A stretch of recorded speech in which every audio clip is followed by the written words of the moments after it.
Gate of ഗോസ്പലിലേക്ക് ഏവർക്കും സ്വാഗതം. എന്നേസും എംബ്രേസും എന്ന വിഷയത്തെക്കുറിച്ചാണ് ഇവിടെ വിശകലനം ചെയ്യുന്നത്.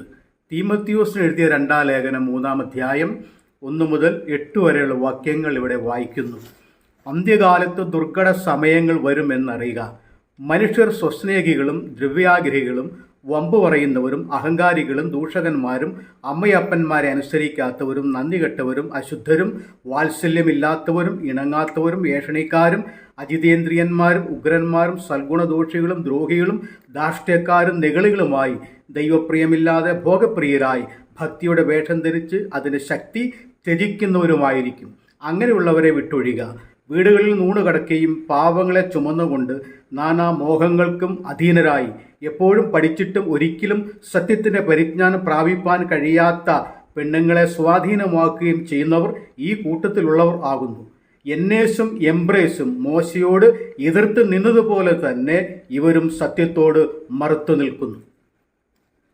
അപ്പോസ്തലനായ പൗലോസ് ഭാവി കാലത്ത് അന്ത്യകാലത്ത് സംഭവിക്കാനിരിക്കുന്ന കാര്യങ്ങളെക്കുറിച്ചുള്ള വിവരണമാണ് 2 തീമോത്തിയോസ് 3-ാം അധ്യായം 1 മുതൽ പ്രസ്താവിച്ചിരിക്കുന്നത്. ഓരോ കാര്യങ്ങളും അക്കമിട്ട് വിവരിക്കുവാൻ സമയത്തിൻ്റെ പരിമിതി കൊണ്ട് ഈ ഭാഗത്ത് വിവരിച്ചിരിക്കുന്ന എന്നേസും എംബ്രേസും എന്ന 2 വ്യക്തികളെക്കുറിച്ചാണ് ഇവിടെ വിശകലനം ചെയ്യുവാൻ ഉദ്ദേശിക്കുന്നത്. ആരാണ് എന്നേസും എംബ്രേസും? ഈ പേര് പുതിയ നിയമത്തിൽ ഇവിടെയല്ലാതെ മറ്റെവിടെയും പരാമർശിച്ച് കാണുന്നില്ല. പഴയ നിയമത്തിലെ കഥാപാത്രമാണല്ലോ മോശ. ഈ 2 വ്യക്തികൾ മോശയോട് എതിർത്ത് നിന്നു എന്നാണ് അപ്പോസ്തലൻ ഇവിടെ പ്രസ്താവിച്ചിരിക്കുന്നത്. പഴയ നിയമത്തിൽ എവിടെയും ഈ 2 പേരുള്ള വ്യക്തികൾ മോശയോട് എതിർത്ത് നിന്നതായിട്ട് എവിടെയും സൂചിപ്പിച്ചിട്ടില്ല, പരാമർശിച്ചിട്ടുമില്ല. പഴയ നിയമത്തിലെ 39 പുസ്തകങ്ങളിലും എന്നേസും എംബ്രേസും എന്ന പേര് പരാമർശിച്ചിട്ടുമില്ല. അങ്ങനെയെങ്കിൽ ഈ സന്ദർഭം ഏതായിരിക്കാം, എവിടെയായിരിക്കാം? ബൈബിളിൻ്റെ ഒരു പ്രത്യേകത, ബൈബിളിലെ ചില വിഷയങ്ങൾ പഴയ നിയമത്തിൽ സൂചിപ്പിക്കുമ്പോൾ അതിൻ്റെ വ്യക്തത നമുക്ക് കൂടുതലായിട്ട് ലഭിക്കുന്നത് പുതിയ നിയമത്തിലെ പരാമർശത്തിലൂടെ ആയിരിക്കാം. അങ്ങനെയുള്ള നിരവധി സന്ദർഭങ്ങളുണ്ട്. ഇത്തരണത്തിൽ അതിലേക്ക് പ്രവേശിക്കാതെ വായിച്ച വേദഭാഗത്തെ ആസ്പദമാക്കി അതിൽ പ്രസ്താവിച്ചിരിക്കുന്ന എന്നേസും എംബ്രേസും ആരാണ് എന്നതാണ് നാം ചിന്തിക്കാൻ തുടങ്ങുന്നത്. എന്നേസും എംബ്രേസും എന്ന 2 വ്യക്തികൾ മോശയോട് എതിർത്തു നിന്നു എന്നാണ് നാം ഇവിടെ കാണുന്നത്. പഴയ നിയമത്തിൽ മോശയോട് എതിർത്ത് നിന്ന 2 മന്ത്രവാദികളെ പുറപ്പാട് പുസ്തകം 7-ാം അധ്യായത്തിൽ കാണുവാനായിട്ട് സാധിക്കും. ഇവർ മോശയോട് എതിർത്ത് നിന്നു. മോശ മിസ്രൈമിൽ അടിമകളായി പാർത്തിരുന്ന ഇസ്രായേൽ മക്കളെ മോചിപ്പിക്കുവാൻ വേണ്ടി മോശയും അഹരോനും അവിടെ ചെന്നപ്പോൾ, അവിടെ ഫറവോൻ അവരെ വിട്ടയക്കാതെ വന്നപ്പോൾ 10 ബാധകൾ ദൈവം മിസ്രൈമിനുടെ മേൽ അയച്ചു. ആ 10 ബാധകളുടെ ഒടുവിലാണ് ഇസ്രായേൽ മക്കളെ ഫറവോൻ വിട്ടയക്കുകയും അവർ അടിമത്തത്തിൽ നിന്നും വാഗ്ദത്ത ഭൂമിയിലേക്ക് പ്രയാണം ചെയ്യുകയും ചെയ്തത്. ആ കാര്യം നമുക്ക് ഏവർക്കും അറിയാമല്ലോ. ഈ സന്ദർഭത്തിൽ അവിടെ 10 അത്ഭുതങ്ങളെ പ്രവർത്തിക്കണമെന്ന് ദൈവം മോശയോട് കൽപ്പിച്ചിരുന്നു.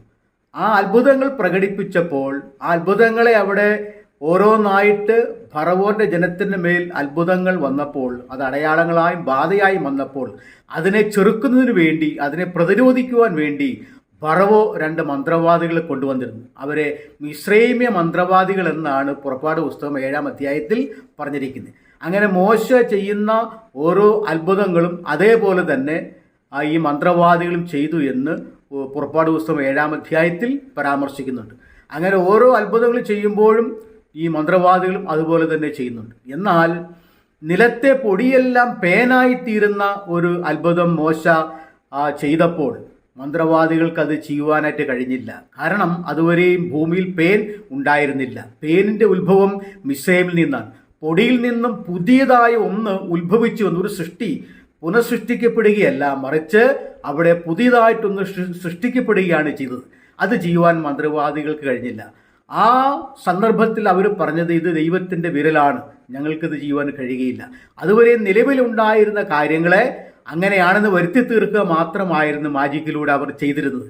എങ്കിലും അവർ പിന്മാറിയില്ല. വീണ്ടും അവർ മുൻപോട്ട് തന്നെ പോയി. മോശ വീണ്ടും ചില അടയാളങ്ങൾ, അത്ഭുതങ്ങൾ ചെയ്തു. അങ്ങനെ 7ാമത്തെ അത്ഭുതമായ അല്ലെങ്കിൽ അടയാളമായ ബാധയായ നിലത്തെ പൊടിയെല്ലാം അഥവാ മിസ്രൈമിലെ വെണ്ണീറെല്ലാം പരുവായി, പുണ്ണായി പൊങ്ങുന്ന പരുവായി മാറിയപ്പോൾ ഈ പരു മിസ്രൈമിയ മന്ത്രവാദികൾക്കും വന്നു ഭവിച്ചു. മന്ത്രവാദികൾക്കും പുണ്ണായി പൊങ്ങുന്ന പരു ഉണ്ടായി എന്നാണ് പുറപ്പാട് പുസ്തകം 9-ാം അധ്യായം 11-ാം വാക്യത്തിൽ പറഞ്ഞിരിക്കുന്നത്. അങ്ങനെ 7ാമത്തെ അത്ഭുതങ്ങൾ വരെയും ഈ മന്ത്രവാദികൾ, മിസ്രൈമിയ മന്ത്രവാദികൾ പിടിച്ചു നിന്നു. പക്ഷേ പിന്നീടുള്ള സമയത്ത് അവർക്ക് പിടിച്ചു നിൽക്കുവാൻ കഴിയാതെ വന്നപ്പോൾ പുണ്ണായി പൊങ്ങുന്ന പരു അവരെ അധികം ബാധിച്ചത് നിമിത്തമായി അവർക്കും ഈ പരു ഉണ്ടായപ്പോൾ അവർ പിന്മാറി. എന്നേക്കുമായി ആ ദുർമന്ത്രവാദത്തിൽ നിന്നും അവർ പിന്മാറി മടങ്ങിപ്പോയതായിട്ട് കാണുന്നുണ്ട്. അങ്ങനെ പുറപ്പാട് പുസ്തകം 7 മുതൽ 9-ാം അധ്യായം 11 വരെയുള്ള ആ വേദഭാഗങ്ങളാണ് ഈ മിസ്രൈമ്യ മന്ത്രവാദികളെക്കുറിച്ച് പരാമർശിച്ചിരിക്കുന്നത്. ആ മിസ്രൈമ്യ മന്ത്രവാദികളുടെ പേരാണ് അപ്പോസ്തലനായ പൗലോസ് 2 തീമോത്തി 3-ാം അധ്യായത്തിന് 8-ാം വാക്യത്തിൽ എന്നേസും എംബ്രേസും എന്ന് പറഞ്ഞിരിക്കുന്നത്. എന്നാൽ പഴയ നിയമത്തിൽ ഇവരുടെ പേരുകളൊന്നും പറഞ്ഞിട്ടില്ല. 2 മിസ്രൈമ്യ മന്ത്രവാദികൾ എന്ന് മാത്രമേ പറഞ്ഞിട്ടുള്ളൂ. അപ്പോൾ പഴയ നിയമത്തിൽ പറഞ്ഞിരിക്കുന്ന ചില വിഷയങ്ങളുടെ വ്യക്തത നമുക്ക് ലഭിക്കുന്നത് പുതിയ നിയമത്തിലെ വിവരണങ്ങളിലൂടെ ആയിരിക്കും. പഴയ നിയമത്തിൽ പറയാത്ത പേരുകൾ പുതിയ നിയമത്തിലും രേഖപ്പെടുത്തിയിട്ടുണ്ട്. വേറെയും ഉദാഹരണങ്ങൾ ധാരാളമുണ്ട്. ഒരു ഉദാഹരണത്തിന് അബ്രാഹാമിനെ ദൈവം വിളിച്ചു വേർതിരിക്കുന്നത് ഉൽപ്പത്തി പുസ്തകം 12-ാം അധ്യായം മുതലാണല്ലോ. ഈ 12-ാം അധ്യായത്തിൽ അബ്രാഹാമിനെ എവിടെ നിന്ന് വിളിച്ചു വേർതിരിച്ചു എന്നും ദൈവം അബ്രാഹാമിന് എങ്ങനെ പ്രത്യക്ഷനായി എന്നും അവിടെ പറയുന്നില്ല. പഴയ നിയമത്തിൽ എവിടെയും അത് പരാമർശിക്കുന്നില്ല. എന്നാൽ ആ വിവരണം ശരിക്ക് വ്യക്തമാക്കിയിരിക്കുന്നത് അപ്പോസ്തല പ്രവൃത്തിയുടെ പുസ്തകം 7-ാം അധ്യായത്തിൽ സ്തേഫാനോസിൻ്റെ ഒരു വലിയ നീണ്ട പ്രസംഗത്തിലൂടെയാണ് അത് പരാമർശിച്ചിരിക്കുന്നത്. അബ്രാഹാം മെസോപ്പൊത്താമ്യയിൽ ഇരിക്കുമ്പോൾ നമ്മുടെ പിതാവായ അബ്രാഹാമിൻ്റെ പിതാവായ തേരഹ് ഇവരെല്ലാം മെസോപ്പൊത്താമ്യയിൽ ഇരിക്കുമ്പോൾ ദൈവം അവനെ അവിടെ നിന്നും വിളിച്ചു വേർതിരിച്ചു എന്നാണ് അവിടെ പറഞ്ഞിരിക്കുന്നത്. അങ്ങനെ അബ്രാഹാം അവിടെ ആയിരിക്കുമ്പോൾ തേജോമയനായ ദൈവം അബ്രാഹാമിന് പ്രത്യക്ഷനായി എന്നാണ് പറഞ്ഞിരിക്കുന്നത്. എന്നാൽ ഉൽപ്പത്തി പുസ്തകത്തിൽ ദൈവം പ്രത്യക്ഷനായി എന്നല്ലാതെ തേജോമയനായ ദൈവം പ്രത്യക്ഷനായി എന്ന് അവിടെ പരാമർശിക്കുന്നില്ല. എന്നാൽ ആ വ്യക്തത എങ്ങനെ ദൈവം പ്രത്യക്ഷനായി എന്നും ഇവിടെ നിന്നാണ് അബ്രഹാമിനെ വിളിച്ച് വേർതിരിക്കുന്നതെന്നും അവിടെ വ്യക്തമായി രേഖപ്പെടുത്തുന്നുണ്ട്. ബൈബിളിൻ്റെ ഒരു പ്രത്യേകത അതാണ്. അപ്പോൾ പഴയ നിയമത്തിലെ ചില വിവരണങ്ങളുടെ ശരിക്കുള്ള ക്ലാരിഫിക്കേഷൻ നമുക്ക് ലഭിക്കുന്നത് പുതിയ നിയമത്തിൽ നിന്നായിരിക്കാം.